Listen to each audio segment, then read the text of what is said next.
അധികാരത്തിലേറി ഒരു മാസം പിന്നിടുമ്പോഴേക്ക് തന്നെ വി ഡി സതീശൻ സർക്കാർ സംഘപരിവാറിൻ്റെ വിനീത ദാസന്മാരുടെ സർക്കാരാണ് എന്നും എല്ലാവർക്കും മനസ്സിലാവുന്നതുപോലെ വ്യക്തമായി വരികയാണ്. ബി ജെ പിക്ക് 3 MLA-മാരാണ് കേരള നിയമസഭയിൽ ഉള്ളതെങ്കിലും ഭരണത്തിൽ അവരുടെ അജണ്ടയാണ് UDF ഗവൺമെൻറ് നടപ്പിലാക്കിക്കൊണ്ടിരിക്കുന്നത്. RSSനോടുള്ള വിധേയത്വം ഓരോ മന്ത്രിമാരും മത്സരിച്ചുകൊണ്ട് പ്രഖ്യാപിക്കുകയാണ്. ചില മന്ത്രിമാർ പതുക്കെയും ചില മന്ത്രിമാർ ഉറക്കെയും RSSനോടുള്ള കൂറ് പരസ്യമാക്കി പ്രഖ്യാപിച്ച് വരുന്നു. PMAY പദ്ധതിയുടെ ഭാഗമായി നിർമ്മിക്കുന്ന വീടുകളിൽ മോഡിയുടെ പടവും ലോഗോയും വെക്കുന്നതിൽ എന്താണ് കുറ്റം, തെറ്റ് എന്നാണ് KM ഷാജി എന്ന മന്ത്രി ചോദിക്കുന്നത്. കേന്ദ്രവുമായി അൺഹെൽത്തി ഡിബേറ്റിലേക്ക് പോകാൻ ഉദ്ദേശിക്കുന്നില്ല എന്നാണ് ഷാജി ന്യായീകരിക്കുന്നത്. ഇത് അൺഹെൽത്തി ഡിബേറ്റിൻ്റെ പ്രശ്നമല്ല, ജനങ്ങളുടെ ആത്മാഭിമാനത്തിൻ്റെ വിഷയമാണ്. വീട്ടുകാരുടെ ആത്മാഭിമാനം പണയപ്പെടുത്തി ആരോ കൊടുത്ത ഒരു വീട്ടിലാണ് നമ്മൾ താമസിക്കുന്നത് എന്ന ഒരു ബോധം അവരിൽ ഉണ്ടാക്കുന്നതിന് ഒരുക്കമല്ല എന്ന ഉറച്ച നിലപാടാണ് ഇടതുപക്ഷ ജനാധിപത്യ മുന്നണിയും അതിൻ്റെ ഗവൺമെൻറ് സ്വീകരിച്ച നിലപാട്.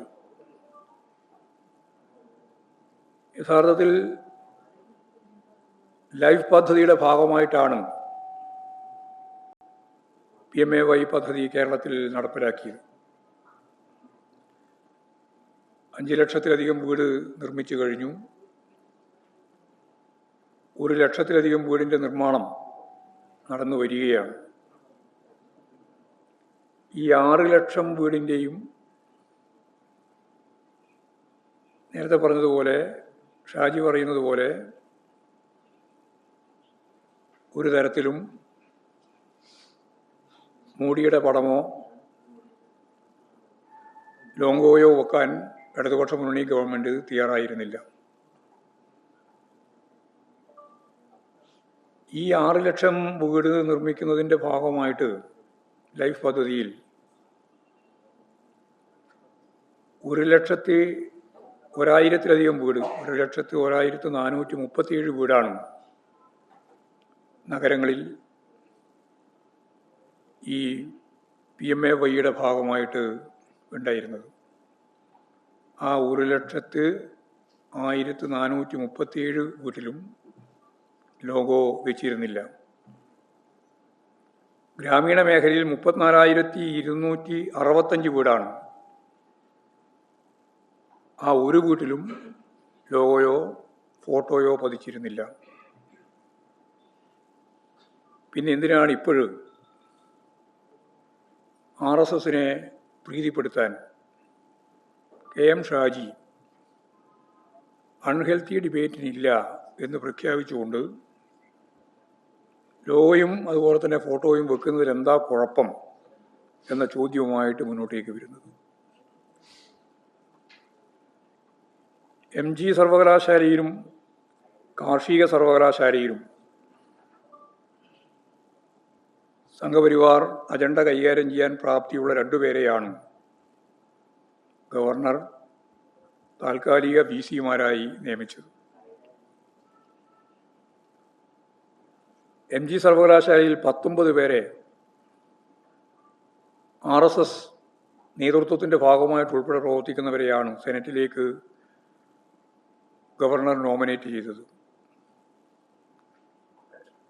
ഈ നടപടിക്കെതിരായി മുഖ്യമന്ത്രി ഇന്നേ വരെ ഒരക്ഷരം മിണ്ടിയിട്ടില്ല. കേന്ദ്രവുമായി ഏറ്റുമുട്ടലില്ല എന്ന് ഉന്നത വിദ്യാഭ്യാസ വകുപ്പ് കൈകാര്യം ചെയ്യുന്ന മന്ത്രി ശ്രീ റോജി എം ജോൺ പ്രഖ്യാപിച്ചു കഴിഞ്ഞു. അതേപോലെ തന്നെ PM ശ്രീയിൽ നിന്ന് പിന്നോട്ടേക്ക് പോകാനാവില്ല എന്നും മുസ്ലിം ലീഗിൻ്റെ നേതാവ് കൂടിയായ വിദ്യാഭ്യാസ വകുപ്പ് കൈകാര്യം ചെയ്യുന്ന മന്ത്രി M ഷംസുദ്ദീനും ആവർത്തിച്ച് പറഞ്ഞു കഴിഞ്ഞു. അറബിക്കടലിൽ ഒഴുക്കുമെന്നും ഞങ്ങൾ അധികാരത്തിൽ വന്നാൽ നടപ്പിലാക്കില്ല എന്നുമെല്ലാം പറഞ്ഞ പഴയ പ്രതിപക്ഷത്തിരുന്ന സന്ദർഭത്തിലുള്ളതെല്ലാം മാറ്റി പൂർണ്ണമായിട്ടും കേന്ദ്രത്തിന് കീഴടങ്ങുന്നൊരു നിലപാടാണ് അവർ സ്വീകരിച്ചത്. നിരവധി മേഖലയിൽ നടത്തിയിട്ടുള്ള നിയമനങ്ങൾ സംബന്ധിച്ച് അത് KPCC പ്രസിഡന്റിൻ്റെ പേഴ്സണൽ സ്റ്റാഫിൻ്റെ നിയമനം മുതൽ ദേവസ്വം കൈകാര്യം ചെയ്യാൻ നിശ്ചയിച്ച പ്രമുഖരായ ഗവൺമെൻറ് പ്ലീഡർ വരെ അവർക്ക് പിൻവലിക്കേണ്ടി വന്നു ഒരു മാസത്തിനിടയിൽ. ഇപ്പോൾ സംസ്ഥാന തെരഞ്ഞെടുപ്പ് കമ്മീഷണറായി N ശേഷാദ്രിയെ നിയമിച്ചുകൊണ്ടുള്ള ഉത്തരവ്, ആ തീരുമാനം മന്ത്രിമാർ പോലും അറിഞ്ഞിട്ടില്ലെന്നും ശേഷാദ്രിനാഥൻ എന്ന് പറയുന്ന ആൾ സംഘപരിവാർ അനുകൂലിയാണെന്നും ഞങ്ങളാരും ഉന്നയിച്ച ഒരു കാര്യമല്ല, KPCC ജനറൽ സെക്രട്ടറി തന്നെ പരസ്യമായി രംഗത്ത് വന്ന് ആക്ഷേപം ഉന്നയിച്ചു കഴിഞ്ഞിരിക്കുകയാണ്. യഥാർത്ഥത്തിൽ വരാൻ പോകുന്ന കാലത്ത് നിയമസഭാ ലോകസഭാ മണ്ഡലങ്ങളുടെ നിർണായകമായ പുനർവിഭജനം നടക്കാനിരിക്കുന്ന ഘട്ടത്തിലാണ്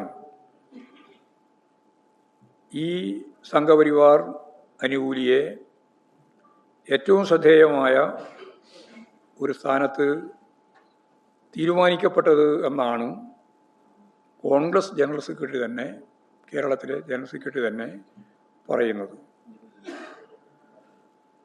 ധവളപത്രത്തിലും ബഡ്ജറ്റിലും പ്രതിഫലിക്കുന്ന ഏറ്റവും പ്രധാനപ്പെട്ട കാര്യം നമ്മൾ ചർച്ച ചെയ്തതാണ്. സ്വകാര്യവൽക്കരണവും നമ്മുടെ സമ്പത്ത്, നമ്മുടെ ആകാശം, നമ്മുടെ ഭൂമി, നമ്മുടെ ജലം എല്ലാം കുത്തകകൾക്ക് നൽകുന്നതിന് വേണ്ടിയുള്ള തീരുമാനം എടുത്തു കഴിഞ്ഞിരിക്കുകയാണ്. പൊതുമേഖലാ സ്ഥാപനങ്ങളും പൊതുമേഖലാ സ്ഥാപനങ്ങളുടെ സ്വത്തും വിൽക്കാൻ വേണ്ടിയുള്ള ബോധപൂർവമായ അജണ്ട VD സതീശൻ കൈകാര്യം ചെയ്തുകൊണ്ടിരിക്കുകയാണ്. BJPയുടെ പഠന ശിബിരം KPCCയുടെ ഏറ്റവും പ്രധാനപ്പെട്ട സ്ഥാപനത്തിൽ നടത്തുന്ന അവസ്ഥ വരെ എത്തിയിരിക്കുന്നു. ഇനി കോൺഗ്രസ് നേതൃത്വം എപ്പോഴാണ് KPCC ആസ്ഥാനം RSSന് വിട്ടു നൽകുന്നത് എന്ന കാര്യം മാത്രമേ അന്വേഷിക്കേണ്ടതുള്ളൂ.